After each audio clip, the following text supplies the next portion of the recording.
Allô plein friend, bienvenue sur ma chaîne YouTube où je te partage mes projets de jardinage hydroponique. Le projet que je démarre aujourd'hui, c'est de cloner des plantes de tomates. Qu'est-ce que j'entends par cloner des plantes de tomates? Bien, il y a différentes manières de cloner des plantes selon le type de plante. Dans le cas des plantes de tomates, pour les cloner, ce qu'on fait, c'est qu'on coupe une des branches du plant de tomate, on la met dans l'eau, ça fait des racines et puis ça démarre une nouvelle plante. Ça fait en sorte, quand on clone un plant comme ça, qu'on peut se rendre de planter initialement jusqu'à la récolte beaucoup plus rapidement. Pour te donner une petite idée, quand on part des plantes de tomates à partir d'une semence, donc on met une graine dans le sol ou dans une machine hydroponique, pour après ça se rendre jusqu'à l'étape de je récolte des tomates puis je les mange, c'est environ 3 mois ou peut-être même jusqu'à 4 mois, tout dépendant des conditions dans lesquelles tes plantes de tomates poussent, puis tout dépendant de la sorte de tomate que tu fais pousser. Tandis qu'ici, si je les mets, je coupe une tige sur un plant mature, je la mets dans l'eau, ça fait un nouveau plant. Normalement, je vais me rendre beaucoup plus rapidement de le démarrage de mon projet, finalement, jusqu'à manger une tomate. Mais beaucoup plus rapidement, je ne pourrais pas te dire exactement comment long, parce que c'est la première fois, en fait, aujourd'hui, que je clone des plantes de tomates. J'ai lu sur le sujet, mais je ne l'ai jamais fait jusqu'à maintenant. J'ai déjà cloné d'autres types de plantes, mais je n'ai jamais cloné des plantes de tomates jusqu'à maintenant, fait que ça va être nouveau pour moi. Mais j'imagine que ça va couper un bon mois, mois et demi sur la durée de on part d'une plante, on part d'une semence à on sera une plante qu'on récolte. Jusqu'à maintenant, j'ai fait pousser peut-être 5, 6, 7 sortes de tomates cerises dans mes AeroGarden.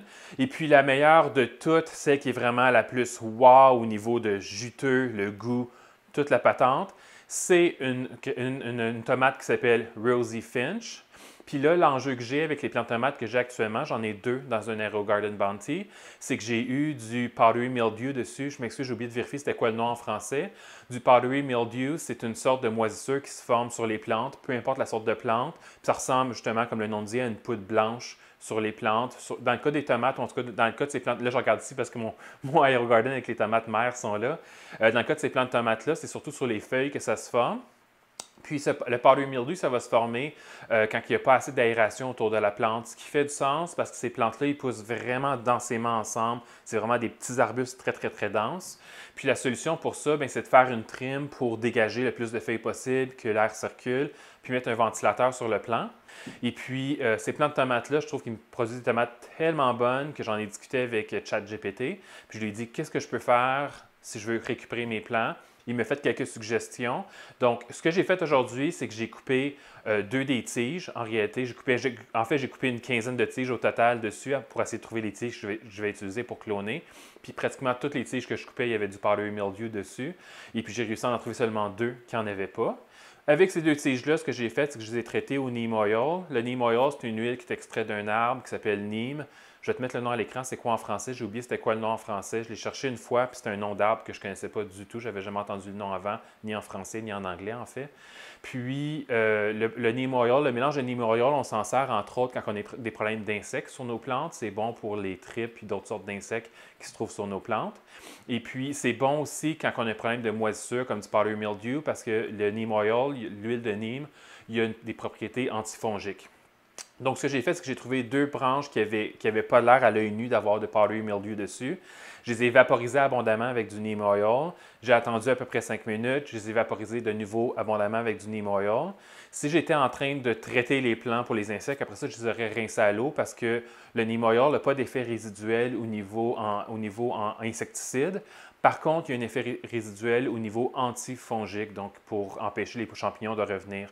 Donc, je l'ai vaporisé deux fois, les deux branches, je les ai vaporisées deux fois abondamment pour avoir une bonne couche généreuse de neem oil dessus. Puis, ce que j'espère, c'est qu'il va y avoir un effet résiduel justement qui se peut d'avoir pour pas que le powdery mildew revienne. Si tu aimerais savoir comment je fais mon insecticide et traitement antifongique avec du neem oil, mets-moi un commentaire dans la description de la vidéo, puis je te ferai une petite vidéo tutoriel sur comment je prépare ce produit maison-là.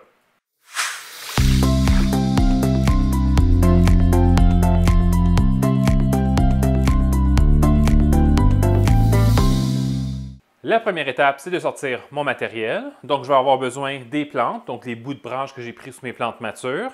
Je vais aussi avoir besoin du média dans lequel je vais faire pousser les plantes.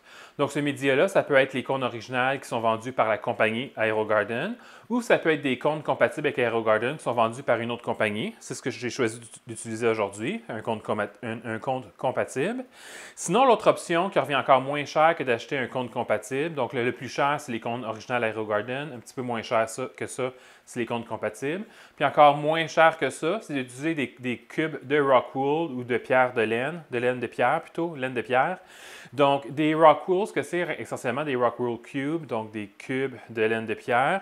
C'est un peu comme la laine minérale, finalement. Je ne sais pas si c'est un peu ou si c'est exactement la même chose, mais c'est très similaire à de la laine minérale. Ça vient sous forme de cubes de différentes grosseurs. Ça, c'est un cube de 1 pouce, je pense.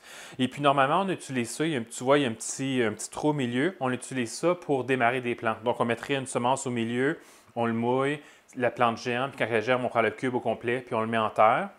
Étant donné que c'est pas organique, c'est fait avec de la pierre, ça se décompose pas comme tel. Par contre, ça pollue pas l'environnement non plus parce que c'est fait avec de la pierre. Fait que tu pourrais planter ça à l'extérieur dans ton jardin. Moi, ce que je fais avec mes Rockwool Cubes, en fait, c'est que je les coupe en 4 parce que ça va me faire après ça, ça fait l'équivalent de 3 éponges pour mettre dans mes paniers. Donc, essentiellement, je le coupe en 4. Ce n'est pas tout à fait assez haut pour remplir le panier ici. Donc, le quatrième, je le coupe en 2 pour faire un petit peu plus de profondeur, puis je le pile par-dessus. Tu vas voir ça dans un instant. En fait, j'ai 2 plantes que je démarre aujourd'hui. Puis ce que je vais faire, c'est qu'il y en a une que je vais démarrer dans un compte comme ça, puis l'autre, je vais faire dans un Rockwool. Comme ça, tu vas pouvoir voir les deux alternatives différentes. Si tu choisis de travailler avec du Rockwool, fais attention, c'est pas nocif, c'est pas toxique comme tel pour la santé. Par contre, c'est comme de la laine minérale qu'on met comme isolation dans les murs. Quand c'est sec, comme c'est que c'est sec, ça fait des microparticules qui montent dans l'air, puis tu vas vouloir éviter de respirer ça parce que ça pourrait endommager ton système respiratoire. Par contre, une fois que c'est mouillé, là, il n'y a vraiment plus de danger. Donc, c'est ce que je vais faire. Je vais commencer par mouiller le Rockwool. C'est rien de bien compliqué. On le met dans un bol d'eau. Puis je vais faire la même chose avec l'éponge aussi. Puis mon truc avec les éponges, surtout ces éponges-là sont beaucoup plus denses que les originales d'AeroGarden, c'est que je les écrase sous l'eau. Ça fait sortir l'air, puis ça permet à l'eau de pénétrer plus rapidement. Je vais quand même le laisser là quelques minutes à hydrater. Le Rockwool Cube, il est déjà hydraté en réalité, fait que je peux démarrer maintenant. Donc, je vais sortir de l'eau. Ce que j'aime faire avec les Rockwool Cube au début, c'est que j'enlève les bouts qui peuvent dépasser ou qui ne sont pas bien attachés au reste, parce que je ne veux pas avoir des morceaux de Rockwool qui vont flotter dans ma machine. Comme ça ici. Je les coupe en 4. Après ça, ce que je vais vouloir faire, c'est que je vais vouloir fendre ça en 2, rentrer ma plante à l'intérieur comme ça. Puis après ça, je vais l'insérer dans le panier. Mais comme je t'ai dit, le panier est un peu plus profond. Fait que ce que je vais vouloir faire, c'est mettre un petit morceau dans le fond du panier. Je vais prendre un de mes corps que j'ai coupé. Je vais le couper en 2 de nouveau. Je vais le mettre ici dans le fond du panier. Après ça, je vais faire une fente additionnelle dans le sens de la longueur, comme pour l'ouvrir, un peu comme si j'étais en train d'ouvrir un livre. Donc, moi, je ne coupe pas au complet. Tu peux le couper complètement en 2, mais moi, je l'ouvre comme ça, comme pour faire un livre. Puis là, je vais vouloir insérer ça à l'intérieur, mais avant, ce que je vais faire, c'est que je vais couper la branche qui est complètement dans le bas pour que tout ça, je puisse le rentrer au complet ou le plus possible à l'intérieur. Comme ça ici. Tu peux voir qu'il commence à avoir des bourgeons ici. Ce que je vais faire avec les bourgeons, c'est que je vais tout simplement les retirer. Parce que je veux qu'il part une nouvelle plante. J'aimerais ça démarrer une nouvelle plante à partir de cette branche-là. Je veux que la plante elle mette toute son énergie sur faire des branches et des feuilles. Je ne veux pas qu'elle mette de l'énergie sur les fleurs. Donc, aussitôt qu'une plante à fleurs, que ce soit une plante tomate, piment, etc., aussitôt qu'ils se mettent à faire des bourgeons, ils redirigent une bonne partie de leur énergie vers les bourgeons pour les transformer en fleurs, pour ensuite les transformer en fruits. C'est pour ça que quand tu fais pousser des tomates, souvent les feuilles se mettent à être pas... Quand il se met à avoir beaucoup de fruits sur la tomate, les feuilles commencent à être séchées, ils commencent à jaunir, etc. C'est parce que la plante envoie beaucoup moins d'énergie vers ses feuilles. Elle va rediriger une bonne partie de son énergie vers les fruits pour les former, parce que ces fruits-là vont contenir des semences, des graines finalement, qui vont être la semence pour continuer à faire la prochaine génération de plantes de tomates. Donc, la plante va rediriger beaucoup de son énergie vers ça, puis va négliger ses feuilles. Fait que ce que je vais faire, c'est qu'en coupant les bourgeons comme ça, je pense qu'il y a un petit bourgeon ici au milieu, je vais l'enlever. Je vais l'enlever avec mes doigts. Fait qu'en enlevant les bourgeons, ça va rediriger l'énergie vers les feuilles. Ah, il y en a ici aussi. Ils sont vraiment prolifiques, ces plantes de tomates-là. Je sais pas si c'est tout cette fois-ci. Ouais, c'est tout. Parfait. Fait que là, maintenant que ça c'est fait, je vais insérer ma tige ici. Puis là, je me rends compte que ça va se rendre jusque dans... Peut-être que j'aurais dû fendre ça aussi en même temps. Je vais recommencer ce bout-là ici. Je vais le fendre. Comme ça. Je vais mettre ça comme ça ici. Ce petit bout-là ici, je vais le rentrer dans la base. Comme ça ici. Puis là, je vais le mettre dans celui-là. Donc là, je l'ai rentré dans un de mes paniers dans lequel j'ai encore l'étiquette originale. C'était une étiquette pour du Purple Basil, donc du basilic mauve, qui est un autre kit d'AeroGarden. Donc, c'est fait pour celle-là. Je vais transférer la plante qui me reste ici. Bon, je pourrais la mettre à côté en réalité, comme ça. Je vais juste rapprocher la machine. Je pense qu'elle est hors caméra en ce moment, fait que je vais la rapprocher pour que tu puisses la voir. J'ai préparé la machine d'avance, je l'ai rincée, je l'ai toute nettoyée, je l'ai remplie à l'intérieur avec une solution hydroponique. Étant donné que c'est un plant que c'est comme un nouveau plant à quelque part, il y a juste une petite tige qui ne peut pas boire beaucoup d'énergie encore, puis je ne veux pas brûler la petite tige ou brûler les premières racines qui vont sortir. Donc, ce que j'ai préparé pour ma solution hydroponique aujourd'hui, c'est que j'ai mis l'engrais de AeroGarden, le même engrais qui vient dans les kits comme celui-là ici, il y a toujours une bouteille d'engrais. J'ai utilisé cet engrais-là. J'ai aussi mis du Power Pack, qui est un produit fait par une autre compagnie qui ajoute des micronutriments additionnels dans l'eau.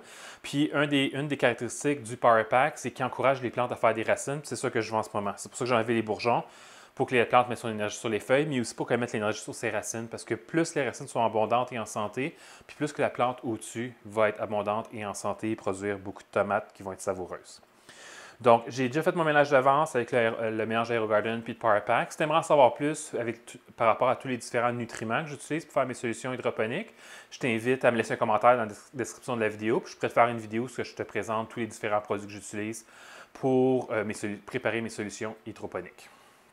Donc, mon premier est fait. Ce que je vais faire, c'est que je vais le mettre en général avec les tomates puis les piments. Ce que je fais quand je les mets dans un AeroGarden Bounty, c'est que j'en mets un maximum de 2. Puis soit je les mets le plus loin possible, donc les deux extrémités ici, ou je les mets presque le plus loin possible. Donc là, c'est ce que je vais faire aujourd'hui. Je vais en mettre une ici, puis l'autre, je vais l'installer ici. La raison pour laquelle je vais préférer de faire ça, c'est parce que les tomates ont besoin de beaucoup de lumière. Puis dans les extrémités ici, la lumière du AeroGarden, elle est moins intense. T'sais, on peut imaginer la lumière, c'est la même forme que ça ici, par-dessus. Fait que les diodes électroluminescentes, les DEL, les LED en français, LED, DEL en français, diode, oui, diodes électroluminescentes, donc DEL en français, les lumières DEL, il est clair comme en cône, comme ça. Donc, quand une plante est plus vers le milieu, elle reçoit de la lumière de plusieurs des DEL, tandis que sur le bord, elle reçoit juste la lumière des DEL, puis ici, il n'y en a pas parce que c'est en dehors de la machine. Donc, moi, ce que je préfère faire, c'est soit les mettre sur les deux bouts ou presque sur les deux bouts, une ici, puis une ici. Puis naturellement, on va vouloir boucher tous les autres trous. Je vais faire ça maintenant puisque j'ai mes bouchons ici. Les bouchons, ça ne vient pas avec les machines Bounty. Donc, si tu as besoin de mettre des bouchons sur une machine Bounty, tu vas devoir les acheter à part. Ou tu peux les faire avec autre chose. Tu pourrais utiliser, moi, ma mère, avec son AeroGarden, ce qu'elle fait, c'est qu'elle utilise les couvercles sur ses pots de pilules. Puis c'est ça, puis elle les rend opaques. Je pense qu'elle met du crayon feutre ou quelque chose de pour les rendre opaques. Puis elle les met ici, ça bloque. Il y a des gens, ce qu'ils font, c'est qu'ils mettent des balles de golf. Donc, tant que c'est opaque, l'important en réalité, c'est quelque chose qui va être opaque puis qui ne laissera pas la lumière rentrer à l'intérieur. Moi, au début, j'utilisais des balles de ping-pong, mais les balles de ping-pong sont blanches et ne sont pas tout à fait opaques. Il y a quand même un petit peu de lumière qui rentre à l'intérieur. Puis, ça a fait un problème d'algues. C'est vraiment pour ça qu'on va boucher les trous. On veut éviter que la lumière touche l'eau qui contient la solution hydroponique, parce que la combinaison lumière, eau et l'engrais qui est dans la solution hydroponique, ça va générer de l'algue. Puis ces algues-là, bien, c'est pas beau, puis ça va faire des dépôts d'algues tout le tour de ta machine. Mais aussi des algues, c'est des plantes qui vont boire les nutriments qui sont dans la solution hydroponique, puis qui vont faire de la compétition à tes plantes qui vont en recevoir moins. Fait que tu veux vraiment éviter qu'il y ait des algues qui se forment à l'intérieur. Donc, ça doit être assez hydraté pour le... Oui, c'est bien hydraté, je le sens, c'est très mouillé. Donc là, ce que je vais faire ici, c'est que je vais prendre mon autre plante. Je vais faire le même type d'opération. Je vais couper les fleurs. J'ai enlevé les fleurs parce que je ne veux pas qu'elle mette d'énergie sur les fleurs. Je vais couper la tige du bas pour exposer une plus grande partie de la tige pour pouvoir la rentrer dans le cône. Je vois qu'il y a d'autres bourgeons ici. Ah, je devrais pouvoir les faire au ciseau. Il y a d'autres bourgeons ici. Comme ça, je pense que c'est tout. Oui, c'est tout. Fait que là, la caractéristique qui est le fun sur ces cônes-là en particulier, c'est qu'ils sont faits un peu plus denses que les cônes que AeroGarden vend. Puis le trou, il est vraiment propre au milieu. Si tu as déjà vu les cônes de AeroGarden, souvent ils sont tordus comme ça. Puis le trou n'est pas toujours clean. Des fois, il faut utiliser une baguette chinoise ou un cure-dent pour agrandir le trou pour être capable de mettre tes semences. C'est jamais le cas avec ceux-là. Ils ont toujours un beau trou bien ouvert. Là, je suis en train de me dire peut-être que je pourrais juste insérer ça directement dedans. On va voir. Ouais, ça ne rentre pas tout à fait. Donc, ce que je vais faire, je vais utiliser un cure-dent, puis je vais essayer de rendre le trou un petit peu plus profond. Sinon, l'alternative, c'est que tu pourrais prendre un couteau et des ciseaux, fendre sur le côté, comme j'ai fait avec les cubes de Rockwool, l'ouvrir, puis rentrer la plante dedans. Mais là, étant donné que j'ai un beau trou bien ouvert, je pense que je pourrais peut-être m'en tirer en rendant le trou plus profond, finalement. Je ne sais pas si ça fonctionne ce que je fais avec le cure-dent. Je suis en train de... Ah, je pense que oui, puis ça ressort. Parfait, ça devrait être correct. Ah oui, il y en a qui ont ressorti. Ça devrait fonctionner. Ouais, c'est parfait ça. Ouais, c'est une bonne quantité. Il est peut-être rentré jusqu'à environ ici en ce moment. C'est super. Fait que là, je vais le mettre dans mon panier. Si jamais tu as des paniers comme moi qui n'ont plus l'étiquette originale, tu vas vouloir couvrir ça comme qu'Aerogarden le fait initialement avec l'autocollant sur le panier. Tu vas vouloir couvrir ça ici parce que si la lumière, bien premièrement, l'éponge va recevoir de la solution hydroponique, donc de l'eau, de l'engrais. Si la lumière touche ça, tout le dessus de l'éponge va devenir couvert d'algues, puis ça va faire de la compétition arrêtée pour la plante qui pousse dedans. Puis cette algue risque de rentrer dans l'eau puis faire de l'algue dans ton réservoir d'eau, ce que tu veux vraiment éviter aussi. Donc, moi, ce que je fais quand j'ai besoin de faire mes propres étiquettes, tu pourrais aller sur Amazon, AliExpress et compagnie, puis t'acheter des étiquettes. Mais moi, ce que je fais, c'est que je me fais des étiquettes maison avec des morceaux de papier d'aluminium. Donc, je me coupe tout simplement. Je vais me couper 2 bandes de papier d'aluminium. C'est un petit peu trop long ce que j'ai coupé là, fait que je vais... Des fois, ça en prend 2, des fois, ça en prend 3. On va commencer avec 2. Donc, j'ai mon premier morceau. Je vais tout simplement le déposer ici d'un côté. Comme ça. Puis après ça, je vais faire la même chose de l'autre côté. En fait, je vais y aller avec 3. Je vais y aller avec un comme ça, en diagonale. Fait qu'ils vont être comme ils vont se croiser en triangle finalement. Comme ça ici. Puis je vais m'en couper. Oh, je me demande si un petit bout là, ça ne fera pas la job. Non, c'est trop court. Je vais me couper une autre bande. Comme ça ici.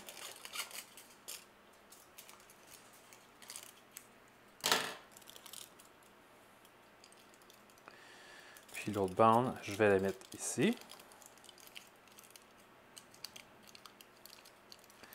C'est la version un peu plus compliquée de faire tes propres étiquettes ou tes propres collants là, avec du papier d'aluminium parce qu'il y a déjà une plante qui sort du panier. Donc, tu dois mettre des morceaux autour comme je viens de faire ici. Prochaine étape, on amène le bac sur la machine puis on la démarre comme un jour 0. Le réservoir d'eau est rendu dans la machine comme tel. Fait que maintenant, la prochaine étape, c'est de redémarrer la machine pour un jour 0. Donc, ce que je vais faire, c'est que je vais fermer la lumière pour que tu puisses voir ce que je fais sur l'écran.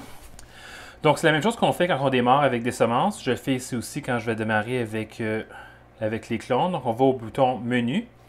Pardon, pas du tout. On va au bouton Quick Plant. Là, je vais dire à la machine, bon, c'est quoi l'heure? C'est bon pour l'heure. Je vais lui dire la sorte de plante que je fais pousser. On a plusieurs choix sur cette machine-là. C'est le même principe que si tu as un Garden Harvest Elite, n'importe lequel des Elite Harvest, c'est le même principe, excepté que tu n'as pas un petit écran couleur pour contrôler, mais c'est le même principe. Je vais dire que c'est des tomates. Il me dit, OK, les tomates ont besoin de 15 heures de lumière par jour. C'est bon. Par défaut, il me propose d'allumer la lumière à 8 heures le matin. Je vais rapprocher un peu, tu vois. D'allumer la lumière à 8 heures le matin, puis de l'éteindre à 11 heures le soir. Honnêtement, moi, j'ai pas envie d'avoir de la lumière, là, full blast d'un AeroGarden à 11 h le soir. Fait que moi, je paramètre mes machines pour qu'ils ouvrent la nuit. Donc ici, à 4 h du matin, pour qu'à 19 h, toutes mes machines soient éteintes puis que je n'aie pas l'impression de vivre dans un soleil rendu en soirée. Littéralement, si tu as plusieurs AeroGarden chez toi, c'est comme vivre dans un soleil, d'avoir toutes les machines allumées en même temps. Donc là, ça me dit de mettre de l'eau, c'est déjà fait. De mettre mes plantes, c'est déjà fait. De mettre l'engrais, c'est déjà fait aussi. C'est tout pour ça. Je vais fermer ici pour que tu vois encore l'écran comme il faut. Donc là, sur l'écran, maintenant, ça me dit qu'on est au jour 0. C'est correct. Ça me dit que je vais rajouter de l'engrais dans 14 jours. C'est correct, ça aussi. Là, le prochain truc que je vais faire, c'est ajuster le paramètre de la pompe. Parce que là, en ce moment, la machine, elle pense que je viens de mettre des graines. Fait que la fréquence à laquelle la pompe fonctionne, est basée sur le fait qu'il pense que c'est des graines. Mais ce n'est pas des graines que j'ai mis, c'est des bouts de plantes. Fait que je vais venir faire ce que je fais avec toutes mes machines. Je viens dans le bouton menu ici. Je vais à pompe. Je vais à Pump Settings. Puis là, il me dit le blabla de comment la pompe fonctionne. Puis tu peux voir par défaut, la valeur par défaut quand c'est des nouvelles plantes, ou plutôt des nouvelles semences qu'on vient de démarrer, c'est que la pompe elle roule pendant 60 minutes de temps par chaque période de 660 minutes. C'est quoi 660 minutes? 11 heures? Je pense que c'est 11 heures. Fait que 1 heure. Fait que la pompe elle roule en continu pendant 1 heure, est éteinte pendant 11 heures. Elle roule en continu pendant 1 heure, est éteinte pendant 11 heures. Honnêtement, perso, j'aime pas le bruit de l'eau qui coule. Je trouve ça vraiment irritant, surtout quand plusieurs machines partent en même temps. Fait que je ne veux pas entendre ça pendant 1 heure de temps. Puis de toute façon, pour des plantes qui ne sont pas des semences ou qui ne sont pas des bébés plantes qui viennent de partir, c'est pas nécessaire. Fait que moi, ce que je fais, c'est quand les plantes, ils sont encore des bébés plants avec quelques feuilles, ou quand c'est des plantes matures, je viens dans les paramètres ici, puis je mets 5,25 à la place. Donc le paramètre 5,25, c'est pour avoir que la machine soit allumée, ou la pompe plutôt, soit allumée pendant 5 minutes. Donc pendant 5 minutes, elle roule. Puis pendant 25 minutes, elle est éteinte. Donc 5 minutes allumées, 25 minutes éteint, 5 minutes allumées, 25 minutes éteint.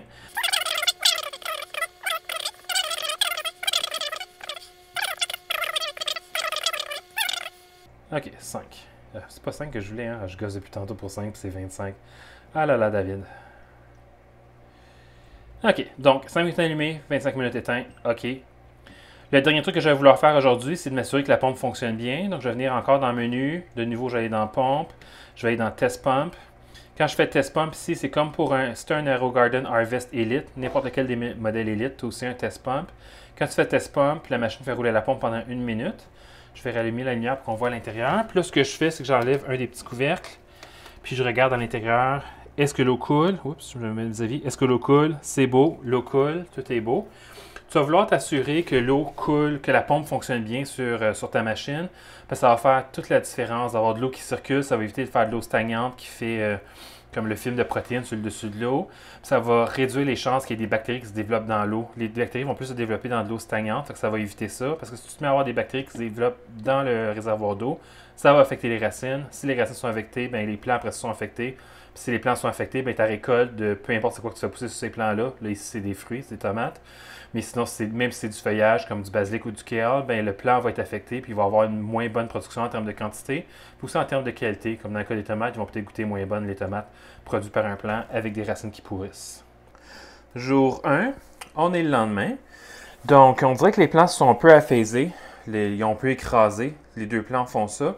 Par contre, quand je les touche, ils ne sont pas si mous que ça. Ils sont un petit peu mous, mais ils ne sont pas si mous que ça. J'ai déjà vu ça avec des plantes tropicales quand je coupe les tiges pour les mettre dans l'eau. Sur le coup, ils n'aiment pas ça. La plante s'écrase un peu, elle devient molle. Puis elle devrait reprendre du pep assez rapidement. À mon avis, d'ici demain ou après-demain, les deux plants devraient être corrects. Ils ne sont pas si mous que ça en réalité. Ils sont juste un petit peu aphaisés. Jour 16. Alors, on peut voir un progrès très significatif jusqu'à maintenant. Dans les dernières 2 semaines, il y a beaucoup de nouvelles pousses. Il y a non seulement beaucoup de nouvelles pousses qui ont sorti sur les plants, mais en plus, il y en a même un qui est rendu à l'étape de faire des fleurs, ce qui est vraiment très rapide. Moi, en temps normal, quand je fais pousser des tomates, puis qui sont encore à l'état comme ça de petits bébés plants, puis que je vois qu'ils commencent à faire des bourgeons, des fleurs, etc., je retire toutes les fleurs, je retire tous les bourgeons. Je fais la même chose aussi quand je fais pousser des piments et puis des aubergines. La raison pour laquelle je fais ça, c'est parce qu'une fois que la plante commence à faire des bourgeons, ça veut dire qu'elle va avoir après ça des fleurs. Puis si elle se met à faire des fleurs, ça veut dire qu'après ça, bien sûr, elle va se mettre à avoir des fruits. Et puis ce type de plant-là, du moment où ils commencent à avoir des fruits, surtout les plants de tomates, ils redirigent toute leur énergie dans le fruit, puis en mettent beaucoup moins sur la plante comme telle pour faire des tiges. Oups, c'est une feuille cassée. Pour faire des tiges, pour faire des feuilles, etc. Donc, moi, je préfère généralement, quand les plantes sont aussi jeunes que ça, de retirer les fleurs de manière à ce que la plante redirige son énergie vers ses tiges, vers ses feuilles, puis vers ses racines. Parce que, comme j'ai dit souvent, plus que les racines sont saines et abondantes au niveau de en dessous du sol, ou dans ce cas-ci, en dessous du plateau de plastique, plus qu'ils vont avoir d'énergie, puis plus ça va faire des belles feuilles, ça va pouvoir tirer plus d'énergie, plus de nutriments dans l'eau, puis plus que ça va faire du feuillage et des tiges abondantes. Puis plus que la feuille a de feuillage, plus qu'elle est en mesure de faire de la photosynthèse avec la lumière. Puis plus qu'elle a des tiges, mais plus qu'elle a de potentiel qu'elle peut se faire des bourgeons qui vont devenir des fruits après. Puis ces tiges-là vont être plus vigoureuses de manière à pouvoir supporter le poids des fruits. Mais là, ici, c'est différent. Le projet, c'est de cloner des plants pour voir à quelle rapidité je pourrais avoir à partir de ces clones-là, puis avoir des fruits. Donc, pour cette expérience-là, je ne vais pas retirer les fleurs ou la fleur. Je peux voir qu'il y a un bourgeon, fait qu'il y en a d'autres qui s'en viennent. Je vais laisser ça tel quel parce que je veux vraiment voir comment ça va se passer. On va regarder ce que les racines ont de l'air. Ouais, les racines sont super belles. Il y en a une bonne quantité, sont blanches. Honnêtement, j'ai vraiment pas de surprise de comment ce projet-là se déroule jusqu'à maintenant, parce que les tomates, c'est quasiment intuable, là. Ça se reproduit à rien, ça fait des feuilles, puis ça fait leur vie, puis tu peux voir, c'est exactement ça qu'ils font. Ça n'a pas l'air d'avoir bien dérangé de cette fait détaché du plan mère. Ils sont déjà rendus à l'étape de faire des beaux petits plants. Donc, on va voir combien de temps ça va me prendre à partir de maintenant avant d'avoir mes premiers fruits. J'ai oublié, étant donné que ça fait justement 2 semaines depuis qu'on a mis les tiges dans l'eau, je suis rendu à l'étape de mettre des nutriments. Je mets des nutriments dans mes machines aux 2 semaines. Ce que je vais faire, c'est que je vais mettre du Maxi-Grow. Si tu as vu d'autres de mes vidéos, tu sais que normalement, quand mes plantes à fleurs comme ça, ou les plantes à fruits commencent à faire des fleurs, je les passe au Maxi-Bloom pour les encourager à faire plus de fleurs. Ici, je ne vais pas nécessairement les encourager à faire plus de fleurs parce que c'est encore des jeunes plants, sont encore très petits. Donc, je vais leur donner du Maxi-Grow. Le Maxi-Grow va plus les encourager à faire plus de feuillage. C'est ça que je veux qu'ils fassent en ce moment. Bénéfice collatéral, s'ils font des fleurs aussi, ils feront des fleurs aussi. J'attends encore un petit peu, probablement un autre mois, avant de commencer à mettre du Maxi Bloom. Je vais voir comment le progrès va aller. Donc, ce que j'ai fait, c'est que j'ai pré-mélangé mon Maxi Bloom, une cuillère de Maxi Bloom dans une bouteille d'eau. Je l'ai bien brassé. Fait que maintenant, c'est juste une question de le mettre dans la machine.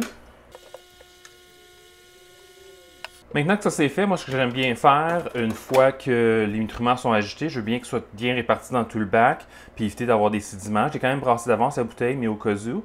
Donc ce que je fais, c'est que je viens ici dans le menu, je fais pompe, puis je fais test pump. Comme ça active la pompe pour qu'elle fasse circuler l'eau dans la machine. Puis aussi, il ne faut pas oublier quand on a mis nos nutriments de venir dire à la machine que c'est mis. Comme là, ça me dit en 0 jours parce que c'est dû maintenant. Je vais venir ici, je vais dire Plant Food Added. Puis là, maintenant, il m'avertit que ça va aller dans 14 jours pour la prochaine fois. Jour 23. Comme tu peux voir, ça se passe vraiment bien ici. Les plants ont pris beaucoup de volume. Les feuilles qui étaient déjà là ont grossi. Il y a beaucoup de nouvelles pousses. Je vois plus du tout de fleurs par contre maintenant. Je vois un petit peu des bourgeons, mais je vois plus de fleurs. J'imagine que c'est parce qu'il y avait seulement une fleur. J'ai pas pris la peine de la polliniser avec les fleurs d'un autre plant. Fait qu'elle a juste probablement tombé puis séché. Je la vois pas en fait, mais elle a dû tomber à quelque part puis sécher. Donc, mais sinon pour les plants, ça se passe vraiment super bien. Là, j'ai une machine qui s'est libérée, un autre Bounty comme ça, excepté que c'est un Bounty Elite. Donc, c'est un Bounty tout court. Le Bounty Elite, la lumière est un tout petit peu plus forte. J'ai un Bounty Elite qui s'est libéré dans ma cuisine. Puis ce que je vais faire, c'est que je vais sortir un des plants ici, puis je vais le transférer dans la cuisine. L'objectif ici, c'est que j'aimerais voir comment les tomates vont se comporter si elles sont toutes seules dans la machine. La toute première fois que j'ai planté des plantes dans un Bounty comme ça, c'était c'était des plants de piment. J'en avais planté 4, donc un par trou sur la ligne de trous qui sont un à côté de l'autre. Et puis c'était ben trop. J'avais pas réalisé à quel point des plants de piment c'était si gros que ça. Après ça, j'ai testé à 3. 3 plants de piment, 3 plants de tomates, c'est vraiment trop. C'est pour ça que maintenant je fais 2 plants. 2 plants, c'est juste correct. Par contre, j'aimerais ça essayer d'avoir seulement un plant. En ce moment, je suis en train de faire une expérience similaire dans mes machines farm, qui sont les gros AeroGarden à 12 trous. Et puis, ça se passe vraiment bien, les plants de piment tout seul dans un farm. Fait que je me dis que les tomates cerises ici, dans un Bounty, ça devrait bien se passer tout seul. Puis de toute manière, j'ai une autre machine de libre. L'autre raison pour laquelle je fais ce test-là, c'est parce que si tu as déjà fait pousser des tomates à l'intérieur, tu sais que ça devient vraiment intense à un autre niveau. Je vais te montrer ce que je veux dire par intense à un autre niveau. Donc ça, c'est l'autre Bounty que j'ai dans mon bureau, avec supposément des plants de tomates cerises dedans. Donc j'ai un plant de Tiny Tim qui est supposé pousser jusqu'à un maximum de 10 pouces. C'est celui de gauche, là, tu peux pas vraiment faire la distinction, ils sont tous mélangés. Mais il y a un Tiny Tim qui se peut pousser à environ maximum 10 pouces. Et puis à côté, j'ai un Red Robin qui est supposé être encore plus petit, jusqu'à un maximum de 7 pouces. Puis comme tu peux voir, la lumière du Bounty est à son maximum.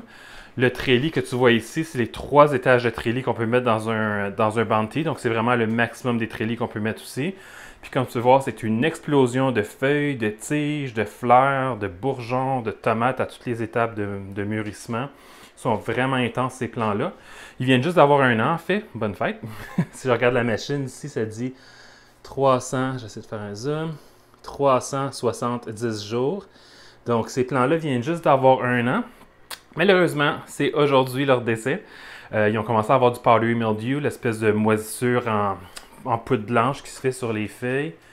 Je ne sais pas si je pourrais te le montrer à la caméra. Ouais, on en voit un petit peu ici. Je ne sais pas si tu vas arriver à le voir. Comme ça ici, le powdery mildew. Quand le powdery mildew s'installe dans des plantes, il n'y a pas grand-chose à faire. On peut les traiter pour faire durer les plants un peu plus longtemps. C'est ce que j'ai fait en fait pour les Rosy Finch qu'on est en train de cloner en ce moment. Les plants mères ont commencé à faire du powdery mildew. Je les ai traités, mais ça a prolongé leur vie de peut-être un mois, mais le powdery mildew est revenu. Ces plants-là, on s'entend, ils ont fait leur vie. Là, on s'entend, ça fait un an qu'ils existent. J'ai fait un gazillion de récoltes dessus. Ça paraît pas en ce moment, c'est une explosion totale parce que ça fait une couple de mois que je ne les ai pas trimés. À part les couper un peu en dessous de la lumière ici. Mais sinon, ces plants-là, à 3 ou 4 reprises, je pense, je les ai trimés super bas, au point où j'ai enlevé 2 étages de treillis puis j'ai baissé la lumière. Puis à chaque fois, ils réexplosent. Mais comme tu peux voir là c'est vraiment next level intense faire pousser des tomates à l'intérieur. Surtout en hydroponie, là, ça fait vraiment une différence en hydroponie versus en terre. Fait que bref, puis tu vois, j'ai ma petite brosse à dents pour les polliniser, ma petite brosse à dents que je me sers absolument jamais parce qu'ils produisent déjà une tonne de tomates. Tu peux voir, il y en a partout des tomates. Donc bref, c'est pour ça que j'ai aussi essayé d'avoir juste un plant de tomates dans un bounty. J'ai comme l'impression que ça va être moins intense. Donc faisons le transfert maintenant. Alors, c'est fait. J'ai sorti un des plans. J'ai sorti le plan qui était ici. Et puis le plan qui était du côté gauche, je l'ai tassé d'un cran pour le ramener plus proche du milieu. Comme ça, il va avoir un peu plus de lumière. Puis en même temps, je l'ai tourné de manière justement à ce qu'il y ait une plus grande partie du plan qui est exposée à la lumière. Puis que de devant, je vois mieux ce qui se passe en arrière parce que le devant est un petit peu plus bas. Puis ce faisant, bonjour Billy. Bonjour Billy. Ce faisant, j'ai remarqué qu'il y avait plusieurs bourgeons qui se formaient en haut. Donc, comme j'ai dit, je ne toucherai pas aux bourgeons. Normalement, j'ai retiré sur des plants qui démarrent. Mais là, je vais les laisser parce que je veux vraiment voir à quelle vitesse je vais pouvoir avoir des tomates à partir des plantes que j'ai clonées. Sinon, si tu aimerais voir les racines sont vraiment belles sur le plant. Puis, ils sentent vraiment très bons là, quand je les ai séparés pour sortir de l'autre plant de la machine. Ça sentait vraiment bon. Donc, c'est des belles racines blanches et fermes. C'est ce qu'on veut voir le plus possible sur nos plantes hydroponiques, que ce soit des tomates ou n'importe quoi d'autre. Donc, allons voir ce que ça a l'air dans la cuisine maintenant. Alors, ce plan est rendu dans son nouveau Forever Home. Donc, ce plan-là est légèrement plus petit. C'est celui le plus petit des deux, en fait, que j'ai transféré ici. La raison pour laquelle j'ai fait ça, c'est parce que cette machine-là, c'est un Bounty Elite. Donc, il y a 3 classes de Bounty. Bounty Basic, Bounty To Cool, comme celui que j'ai dans mon bureau, puis Bounty Elite, comme celui qui est ici. Il y a quelques différences de modèle à l'autre, mais la différence majeure, c'est vraiment la lumière. La lumière sur le Bounty Elite est un peu plus forte que sur le Bounty To Cool, qui, elle, est plus forte que sur le Bounty Basic. Donc, je me suis dit, je vais mettre la plante la plus petite ici, parce qu'elle a plus de lumière, elle devrait pousser plus rapidement, puis ça devrait s'égaliser pour les deux plants.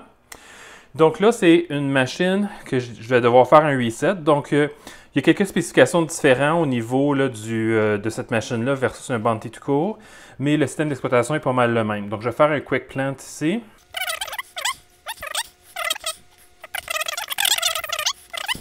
Prochaine chose que je vais vouloir faire, c'est ajouter les jours. Combien de jours que j'ai dit tantôt qu'on était? 23, 24. Je vais mettre 23, puis je vais aller voir l'autre machine après pour être sûr. Il me semble que c'est 23.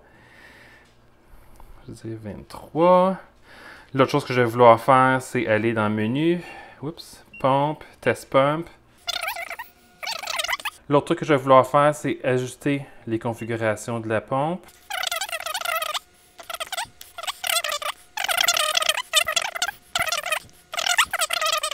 « 5,25 ». All good pour ça. Sinon, au niveau du réservoir, ce que j'ai fait, c'est que j'ai mis du Maxi Grow avec du Kali Magic. Le Kali Magic, c'est parce que les tomates aiment beaucoup le calcium et le magnésium. Donc, j'en mets, aussitôt que la plante a une certaine maturité, je commence à en mettre dedans. J'ai aussi installé le trélie, même si ça n'a pas de besoin. C'est toujours mieux, peu importe la plante, d'installer le trélie avant que la plante n'ait besoin.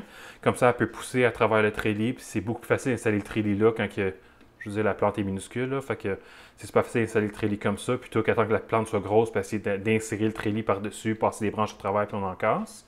Ah, puis sinon, pour les racines ici, c'est pas mal similaire à ce que tu as pu voir sur l'autre plan. Elle a des belles racines blanches. Je ne peux pas lever plus que ça à cause de la lumière, mais elle a des belles racines blanches. Donc, tout se passe bien ici. Jour 29. Mauvaise nouvelle, Plant Friend, on va devoir interrompre cette expérience-là. Malheureusement, ça fait 2 jours d'affilée que je trouve du powdery mildew sur cette plante-là et puis sur celle qui est dans mon bureau. Là, tu es peut-être un petit peu confus parce que c'est le meuble que j'avais dans mon bureau. Il est rendu dans ma cuisine parce que j'ai une autre expérience que je veux faire avec ce AeroGarden-là qui va être une plante grimpante. Donc, j'aime mieux mettre ça dans ma cuisine que dans mon bureau. Donc, pour ici, malheureusement, ça fait 2 jours d'affilée que je trouve du powdery mildew sur cette plante-là, que je coupe des branches, ça revient le lendemain. Même chose, celle dans mon bureau, malgré le fait que j'ai un ventilateur dessus qui roule plusieurs heures par jour, à tous les jours. Ça n'a pas été assez.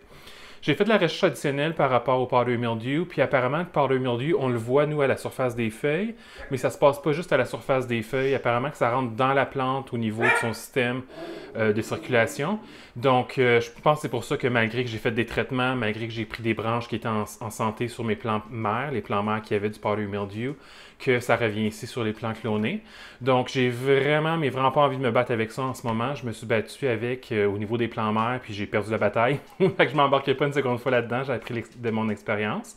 Donc, on va jeter ce plan-là, on va jeter celui dans mon bureau. Je vais repartir de zéro, j'ai encore des semences de Rosy Finch, donc je vais repartir des semences de zéro, puis quand j'aurai des plants matures, je referai une seconde version, une seconde fois cette expérience-là pour cloner des tomates. Donc, c'est tout pour aujourd'hui. On va se revoir dans la prochaine vidéo. À la prochaine!